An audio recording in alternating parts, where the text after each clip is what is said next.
প্রিয় গাইস, আমার শৈশবের সেই প্রাইমারি স্মৃতি। আমি এই গ্রামে, সনাতনপুর গ্রামে জন্মগ্রহণ করি এবং সেই প্রাইমারি স্কুলে পড়াশোনা করি। সেই প্রাইমারি স্কুলটির নাম ৪৪ নং মুন্সিগঞ্জ সরকারি প্রাথমিক বিদ্যালয়। এটা চুয়াডাঙ্গা জেলার জেহালা ইউনিয়নে সনাতনপুর গ্রামে অবস্থিত। এই যে দেখতে পাচ্ছেন, সেই আমার পুরাতন ভবন। ক্লাস 5 ছিল, আমি ক্লাস 5-এ এই রুমে ক্লাস করেছি, কিন্তু এখন এটা পরিত্যক্ত। এখন সরকার দ্বারা নতুন ভবন তৈরি করছে, এই যে সেই ভবনটি।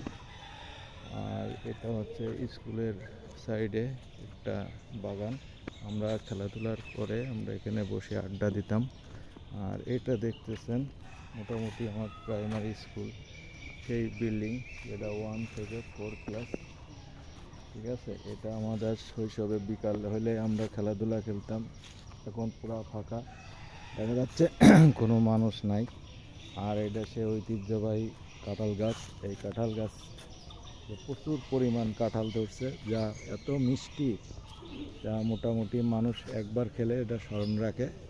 কারণ এটা কাঁঠালের পরিমাণটা খুব ছোট, কিন্তু প্রচুর পরিমাণ মিষ্টি ফলটা। এই মোটামুটি আমার এই শৈশবের 1 থেকে 5 ক্লাসের স্মৃতি এবং প্রাইমারি সরকারি প্রাথমিক বিদ্যালয়।